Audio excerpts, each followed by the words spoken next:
എന്റെ കുട്ടുവിന് മധുരമായ ജീവിതമേകിയ എത്രയോ മധുരമായ രാഗങ്ങൾ കോർത്ത് എന്റെ സ്വന്തം കുട്ടുവിനോട് മധുബാലകൃഷ്ണൻ. ഇത് ഇവർക്കുള്ള കത്ത്. മധുചേട്ടന് ഒരു കത്ത് കിട്ടിയാൽ ഒരുപാട് സന്തോഷമാവോ ഈ ഒരു നിമിഷം? സന്തോഷമാവും. ചേച്ചി പൊതുവെ കത്തൊക്കെ എഴുതി തരാറുള്ള ആളാണോ? ഇങ്ങനെ മ്യൂസിക്കിനായിട്ട് രാജ്യങ്ങളിലൊക്കെ ഇങ്ങനെ യാത്ര ചെയ്യുമ്പോ വല്ലപ്പോഴും? ഞങ്ങൾ ഇതുവരെ അങ്ങോട്ടും ഇങ്ങോട്ടും കത്ത് അയച്ചിട്ടില്ല. കത്തയക്കേണ്ട ആവശ്യം വന്നിട്ടില്ല. ഇപ്പൊ ഫോണിൽ മെസ്സേജ് അയക്കാറല്ലേ? പണ്ട് കല്യാണത്തിന് മുമ്പ് ഫോൺ ഞാൻ വീട്ടുകാരറിയാതെ ഒരു ഫോൺ കൊടുത്തു. ഓക്കെ, എല്ലാം സേഫ് ആയിരുന്നു അവിടെ. കത്ത് എഴുതാൻ ഒരു രീതിയിലും നമ്മൾ ഒരു അവസരം ഒരുക്കിയിട്ടില്ല. ഇല്ല, എങ്കിൽ ഇവിടെ ഒരു അവസരം സമയങ്ങളുണ്ടല്ലോ, എല്ലാം ഫാസ്റ്റ് ആയിട്ട് നടക്കണം. ഓക്കെ, അപ്പൊ എന്തായാലും ഇവിടെ അതിനൊരു അവസരം തരാണ്. കത്തിലൂടെ പ്രണയം അറിയിക്കാൻ. ചേച്ചി കത്തൊക്കെ എഴുതിയിട്ടില്ലേ? എഴുതിയിട്ടുണ്ട്. അപ്പൊ രണ്ടുപേരും വേദിയിലേക്ക് കടന്നു വരൂ. നമുക്ക് ആ കത്ത് പെട്ടെന്ന് തന്നെ ചൂടോടെ പൊട്ടിച്ച് വായിക്കാം.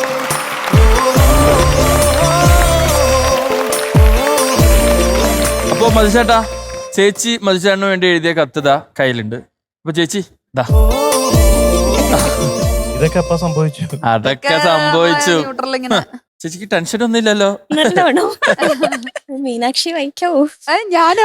അല്ല, ചേച്ചിയുടെ ആ ഇമോഷനിൽ ചേച്ചി എഴുതിയതല്ലേ, അതേ ഇമോഷനിൽ വായിച്ചു. കുറച്ച് വിറച്ചാലും കുഴപ്പമൊന്നുമില്ല. അയ്യോ, വായിച്ചോളാം. ഞാൻ എഴുതിയതല്ലേ, ഞാൻ തന്നെ വായിക്കും. ഇത് മാറ്റിട്ട് വേറെ വേണ്ട വേണ്ട വേണ്ട, എന്താണോ എഴുതിയത് അത് തന്നെ വായിക്കണം. എല്ലാ ആവശ്യവും ഇത് മധുചേട്ടൻ മാത്രം വായിക്കുള്ളൂ എന്ന് വിചാരിച്ചു അല്ലേ? അയ്യോ, സോ ക്യൂട്ട്. ചേച്ചി ധൈര്യം. അയ്യോ, തനിക്കെന്തോ താഴെ ഇത് വായിക്കാൻ പറ്റുന്നില്ലേ? ഈ കത്ത് ഇങ്ങനെ ഒരു പബ്ലിക് ഫിഗർ ആവുമെന്ന് വിചാരിച്ചില്ല. ദിവ്യ എന്നാ ആദ്യത്തെ മാത്രം മാറ്റിക്കോ. അയ്യോ, അതാണ് ചേച്ചി ഹൈലൈറ്റ്. അത് മാത്രം പറയൂ. എന്നാ മധുചേട്ടൻ വായിച്ചോ. എന്നാ ഒരു വെറൈറ്റി. മധുചേട്ടാ, മധുചേട്ടനുള്ള കത്ത് മധുചേട്ടൻ തന്നെ വായിക്കണോ? വായിച്ചോ. ഞാൻ വായിച്ചാ മതി ഒന്ന്. വേണ്ട, നീ വായിക്കണ്ട. വൃത്തിയുടെ ശബ്ദത്തിൽ കത്തൊക്കെ കേൾക്കണ്ട. മീനാക്ഷി വായിച്ചോ. മാത്രം മാറ്റിക്കോ. എന്റെ കുട്ടുവിന് മധുരമായ ജീവിതമേകിയ എത്രയോ മധുരമായ രാഗങ്ങൾ കോർത്ത് മധുര മനോഹര ഗാനമാക്കിയ എന്റെ സ്വന്തം കുട്ടുവിനോട്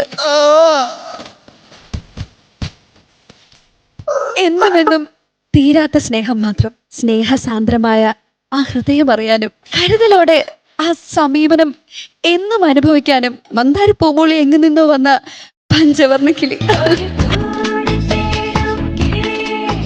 ചെണ്ടാർമിഴി പോലുള്ള പ്രേമഗാനങ്ങൾ ഒട്ടുമേ മധുരമ ചോരാതെ എല്ലാ അർത്ഥങ്ങളിലും എനിക്ക് മാത്രമായി കേൾക്കുവാനും സാധിക്കുന്നതിന് ഈശ്വരനോട് എന്നും നന്ദി മാത്രം.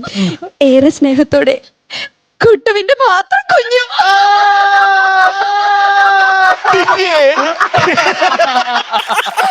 നാടകം പോലെ. ഇതിലും വായിച്ചാ മതിയായിരുന്നു.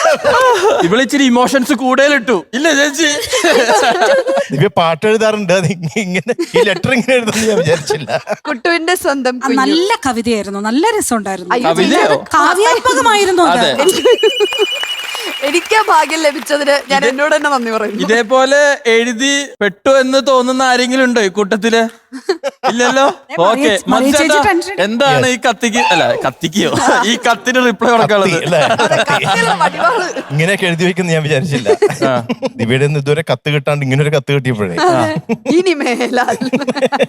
നേരത്തെ ഉണ്ണിച്ചേട്ടൻ പറഞ്ഞ പോലെ എന്നെ ഇത്രയും വർഷങ്ങളായിട്ട് 24 വർഷങ്ങളായിട്ട് സഹിച്ചുകൊണ്ടിരിക്കുകയാണ്. കുരുത്തം കെട്ട എന്നെ പല രീതിയിലും ഇത്രയൊക്കെ സഹിച്ച് ഇതുപോലെ ഒരുമിച്ച് ഈ നമ്മുടെ ലൈഫ് ഇങ്ങനെ മുമ്പോട്ട് കൊണ്ടുപോകുന്നതിൽ വളരെ വളരെ സന്തോഷം.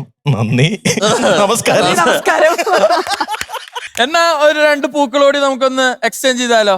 റെഡി? ഇതെന്താ നിങ്ങൾ രണ്ടുപേരും കൈ നിറയെ ഗിഫ്റ്റുകൾ. ഇത് തഴപ്പായാന്ന് തോന്നുന്നു ചുറ്റിക്കൊണ്ട്. ആദ്യം പൂക്കളൊന്ന് കൈമാറിക്കോളൂ. ഇനിയും എന്റെ ജീവിതത്തിൽ എന്റെ അവസാന ശ്വാസം വരെ കൂടെ ഉണ്ടാവും എന്നുള്ള പ്രതീക്ഷയിൽ.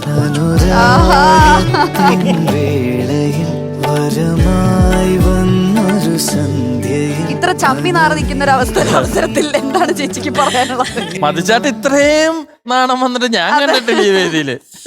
കുട്ടുവിന്റെ കുഞ്ഞു മധു പാടിയ പാട്ടുകളെല്ലാം കോർത്തിണക്കി ഇങ്ങനൊരു കത്ത് ആര് തരും? ആര് തരും? ഇനി ആര് തരും? ദിവ്യ തരും. ചേച്ചിക്ക് എന്താ പറയാനുള്ളത്? തീർച്ചയായിട്ടും മധുചേട്ടനെ കുറിച്ച് പറയുമ്പോൾ കുറെ കാര്യങ്ങൾ പറയാനുണ്ട്. എൻ്റെ നല്ലത് ഫാമിലി അല്ല, ജിൻജു ചേച്ചി പറഞ്ഞ പോലെ നമുക്ക് നമ്മുടെ ഫാമിലിയെയും ഒരേപോലെ നമ്മളെ പോലെ തന്നെ സ്നേഹിക്കുന്ന ഒരാൾ. അപ്പോൾ മധുചേട്ടൻ ഞങ്ങളുടെ ഫാമിലിയുടെ ഏറ്റവും ടഫ് ടൈംസിൽ പോലും എപ്പോഴും മധുചേട്ടൻ എന്ന വ്യക്തി ഇല്ലെങ്കിൽ നമ്മൾ ഉണ്ടാവില്ലായിരുന്നു. അപ്പം അത്രയും ഏറ്റവും വലിയൊരു പില്ലർ ഓഫ് സപ്പോർട്ട്. പിന്നെ മധുചേട്ടൻ എന്ന് പറയുമ്പം ഒരു തണൽ. അതൊക്കെയാണ് മധുചേട്ടനെ കുറിച്ച് പറയാനുള്ളത്. ഒരു വൻ മരമാണ് അതെ. പിന്നെ പറയാനുള്ളതൊക്കെ ഞാൻ വിചാരിച്ചില്ല ഇങ്ങനെ പബ്ലിക്കായിട്ട് വായിക്കുന്നു. എന്നോട് പറഞ്ഞത് വീട്ടിൽ വിളിക്കുന്ന പേര് വെച്ച് എഴുതണം. ഇവിടെയുള്ളവരൊക്കെ ചതിച്ചതാ. തീർച്ചയായിട്ടും ഏറ്റവും വലിയ ഭാഗ്യമായിട്ട് കരുതുന്നു മധുചേട്ടന്റെ വാമഭാഗമാകാൻ കഴിഞ്ഞതിൽ. ഇവിടെ ഒരു ഉമ്മയ്ക്കൊരു ചാൻസ്. ഞാൻ ഉമ്മ കൊടുത്ത 2 കവളും കുഴിഞ്ഞിരിക്കണത്. ഇതാ ആ പുഷ്പം സ്വീകരിക്കൂ. ലേറ്റ് ആയല്ലോ. Thank you. ഇനി ആ ഗ്യാസ് കുറ്റി ഒന്ന് പൊട്ടിച്ചു അതെ, ഗ്യാസ് കുറ്റിക്ക് മുമ്പ് ഇത് ഇത് കവർ. ഓക്കെ, ഇത് കല്യാണത്തിന് മുമ്പ് ഞാൻ കൊടുത്തതാ. ഏത് ഈ സെയിമോ? ആ, ആദ്യമായിട്ട് എനിക്ക് തന്ന ഒരു ഗിഫ്റ്റാണ് അത്. ഞാൻ സൂക്ഷിച്ചു വെച്ചിട്ടുണ്ടായിരുന്നു. ദിവ്യ സൂക്ഷിക്കുന്ന കാര്യത്തിൽ ഭയങ്കര മിടുക്കിയാണ്, ഭയങ്കര സൂക്ഷ്മതയാണ് എല്ലാത്തിനും. ഈ സൂക്ഷ്മത കാരണം കൂടി ചിലപ്പോൾ അത് അന്വേഷിച്ചാൽ കിട്ടാറുമില്ല. അത് എവിടെയാ സൂക്ഷിച്ചെന്ന് ദിവ്യക്ക് ഓർമ്മയില്ല. എവിടെയാ സൂക്ഷിച്ചു വെച്ചിരിക്കുന്നത്? എവിടാന്ന് അറിഞ്ഞൂടാ. ഭദ്രമായിട്ട് ഇരിക്കുന്നുണ്ടാവും. അതെ, അങ്ങനെ സൂക്ഷിച്ചു വെച്ച ഒരു സാധനമാണ് ഇത്. ഇതാണ് അത് ചേച്ചി വാങ്ങിച്ചോ? അപ്പൊ ഈ പാവയ്ക്ക് എത്ര വയസ്സ് കാണും? 25. ഓ, 25 വയസ്സുള്ള പാവാണ്. ഇനി ചേട്ടാ, ഇതെന്താണെന്ന് അറിയാൻ എനിക്കൊരു ആഗ്രഹമുണ്ട്. എന്തൊക്കെയോ തോന്നുന്നു. ഞങ്ങള് വാലന്റൈൻസ് ഡേ അങ്ങനെ ആഘോഷിക്കാറില്ല. അതാണ് സത്യമാണ്. ഞങ്ങൾ ആഘോഷിക്കുന്നത് ഒന്ന് വെഡിങ് ആനിവേഴ്സറി, പിന്നെ ബർത്ത്ഡേസ്. ഇതാണ് ഞങ്ങള് മെയിനായിട്ട് ആഘോഷിക്കാറ്. എന്നാൽ ഇപ്രാവശ്യത്തേക്ക് ഒരു ഗിഫ്റ്റ്.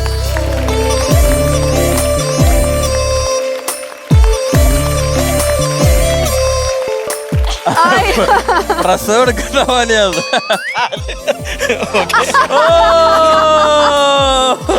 അയ്യോ, പ്രസവം എടുക്കണ പോലെ ആദ്യം കാലം. ഓക്കെ, അപ്പൊ ആ ബണ്ണിയുടെ ഓർമ്മയ്ക്ക് പുതിയൊരു ബണ്ണി വാലന്റൈൻസ് ഡേക്ക്. സോഫ്റ്റ് ടോയ്സ് ഭയങ്കര ഇഷ്ടമാണോ ചേച്ചിക്ക്? ഇഷ്ടല്ലേ? ആ, സോഫ്റ്റ് ടോയ്സ് ഭയങ്കര ഇഷ്ടമാണ്. അതാണല്ലോ കുട്ടു കുഞ്ഞു. ഓക്കെ, ഇനി ചേച്ചിയുടെ നല്ല കനത്തിലുള്ള ഗിഫ്റ്റാ. മധുചേട്ടന് ഞാൻ ആദ്യമായിട്ട് ഗിഫ്റ്റ് ചെയ്തത് ശരിക്കും 9 റെഡ് റോസസിന്റെ ഒരു ബൊക്കെ ആയിരുന്നു. അപ്പൊ അതുകൊണ്ട് അത് ഞാൻ കൊണ്ടുവന്നിട്ടുണ്ട്. 9 റെഡ് റോസസിന് എന്തെങ്കിലും അർത്ഥമുണ്ടോ? അത് ശരിക്കും സിമ്പിൾ ഓഫ് ലവ്, അത് 9 red എറ്റേണിറ്റി. roses. നീ എന്താ സിംഗിൾ ആയിട്ട് നടക്കണേന്ന് ചോദിച്ചില്ലേ? ഇതാ കേട്ടാ. ഇതിനൊക്കെ അർത്ഥം ഉണ്ടെന്ന് ആർക്കെങ്കിലും അറിയോ? കുറച്ച് പൂവങ്ങൾ കെട്ടി വെച്ച് കൊടുക്കും, അത്രയല്ലേ. 9 റോസ് ആണോ നീ നോക്കും മീനാക്ഷി? 9 ഉണ്ട്. 9 ഉണ്ട്. കഴിഞ്ഞിട്ടില്ല, ഞങ്ങളുടെ നിലവറ തുറന്നിട്ടുള്ളൂ. ഞാനിങ്ങനെ മധുചേട്ടൻ നേരത്തെ പറയുന്ന പോലെ ഒരു ഇമാജിനറി വേൾഡിലാണ് ജീവിക്കുന്നതെന്നൊക്കെ പറയുമല്ലോ. അപ്പോൾ അതുകൊണ്ട് എനിക്ക് കാർഡ്സ്, അതിലുള്ള വേർഡ്സ് അത് മാർക്ക് ചെയ്യുക, അങ്ങനെ കൊടുക്കുക, അതൊക്കെ പണ്ടേ ഉള്ളൊരു ശീലമാണ്. ഞാൻ എല്ലാ വർഷവും മധുചേട്ടൻ ഇതുപോലെ ആർച്ചീസ് ആട് വാങ്ങിച്ച് എല്ലാ വർഷവും ഓരോരോ മൊമെന്റ്സിലും കൊടുക്കാറുണ്ട്. അപ്പം അതുകൊണ്ട് 2 കാർഡ്സ് വാങ്ങിച്ചിട്ടുണ്ട്.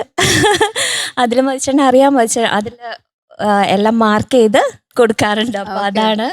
അല്ല, അത് തുറന്നു കാണിക്ക് ഞങ്ങളെ. മറ്റേ ലെറ്റർ വായിച്ചു കഴിഞ്ഞിട്ട് പേടിയാവുന്നു ചേച്ചിക്ക് തുറക്കാൻ. You make my heart Singh. The closer we become, the more I realize how lucky I am to have you in my life. So much fun to be with you, and I always look forward to spend time together whenever possible. It doesn't matter what we are doing as long as I'm with you. ഇത് കാട്ടുകാര് print ചെയ്തതാട്ടോ. നിന്റെ വായിലൊക്കെ കണ്ടപ്പോ ഇങ്ങനെ വരച്ചിട്ടിട്ടുണ്ട് പറയാനുള്ളത്. Sweetheart, I love that even when life isn't perfect, we are perfect for each other. Come on. Life isn't perfect. And every day, in every way, I love being with us with you. Aha, being us with you. എന്തൊരു അർത്ഥവത്തായ വരികൾ. പിന്നെ അതിൻ്റെ ഇടയ്ക്ക് ഏതോ ചെറുക്കനും പെണ്ണൊക്കെ ഇങ്ങനെ കെട്ടിപ്പിടിച്ചോണ്ടിരിക്കുന്നുണ്ട്. Luckiest day of my life was the day I met you. ഇനി രണ്ടാമത്തെ, love feels so right with you. അർത്ഥവത്തായ 5-6 വരികൾ. എനിക്ക് ഈ ദിവ്യ. മാസമാണ് ഇഷ്ടപ്പെട്ടത്. I love that even when life is imperfect we are perfect for each other. Come on. എനിക്ക് അതാണ് ചേച്ചി ഇഷ്ടമായത്. ഇഷ്ടായല്ലേ? ഞാൻ അങ്ങനെ ജീവിതത്തെ കാണുന്നത്. ഒന്നും ശരിയല്ലെങ്കിലും ഞാൻ ശരിയായി. ആ വാക്കുകൾക്ക് ഇത്ര അധികം അർത്ഥം ഉണ്ടായിരുന്നു. ആണോ? ഓക്കെ. അതവൻ അതിന്റെ അർത്ഥം മനസ്സിലായിട്ടില്ല. ദേ Thank you cycle. so much. ഇതെന്താ ഇത് ഞാനും താനും ആണല്ലേ? ഓക്കെ. ആ, ഓക്കെ. ഇങ്ങനെ എപ്പോഴെങ്കിലും സൈക്കിളിൽ ഇരുന്നുണ്ടോ രണ്ടുപേരും? പിന്നെ ഇരുന്നിട്ടുണ്ട്. ഇരുന്നിട്ടുണ്ട്. Okay okay. ഞാൻ വിചാരിച്ച ഒരു സാങ്കല്പിക ബൈക്കിൽ വരുന്നിട്ടുണ്ട്. ഇരുന്നിട്ടുണ്ട്. യെസ്. ഓക്കെ, ഒരെണ്ണം കൂടെ ഉണ്ടല്ലോ. ഇനിയുണ്ട്, കഴിഞ്ഞിട്ടില്ല. അതെ, ഈ ഒരു ചെറിയ പെട്ടി. ഞങ്ങൾ ഏറ്റവും കൂടുതൽ പിടിക്കാൻ കഷ്ടപ്പെട്ട ഗിഫ്റ്റ് ഇതാണ്. ഇത് എന്റെ ആണല്ലേ? ഓക്കെ. സോറി, ചെറിയൊരു തെറ്റ് പറ്റിപ്പോയി. അത് ചേട്ടൻ അങ്ങോട്ട് കൊടുക്കാനുള്ള ഗിഫ്റ്റ് ആയിരുന്നു. എന്നെ ഇവിടുന്ന് കണ്ട ഇപ്പോ പാവയൊക്കെ വെക്കാനായിട്ട് വഴി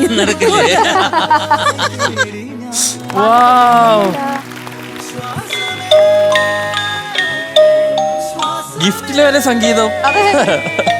ഇതും ഞാൻ കല്യാണത്തിന് മുമ്പ് ഇതൊരു സംഭവം കൊടുത്തായിരുന്നു. ആ ഒരു ഓർമ്മയ്ക്കാണ്. ഓക്കേ. So nice. ഇനി ഇവരുടെ ഒരു റാം വാക്ക്.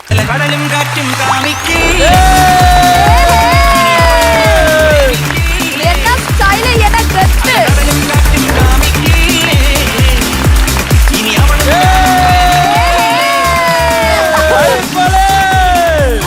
റാംബോക്ക് നടക്കാൻ പറഞ്ഞപ്പോ ഒരു ജയനൊക്കെ കേറിയില്ല പെട്ടെന്ന്.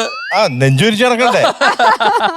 അപ്പൊ എന്തായാലും മത്സേട്ടാ, ചേച്ചി ഒരുപാട് സന്തോഷം. നമ്മുടെ ഈ ഒരു February 14th നമ്മളിങ്ങനെ ആഘോഷിച്ചു വരികയാണ്. അപ്പൊ നിങ്ങളുടെ കഥകളും നിങ്ങളുടെ ഓർമ്മകളൊക്കെ കേട്ട് നമ്മുടെ സന്തോഷം ഇരട്ടിയായി. അപ്പൊ ഒരുപാട് ഞങ്ങൾക്കും വളരെ സന്തോഷം. സന്തോഷം.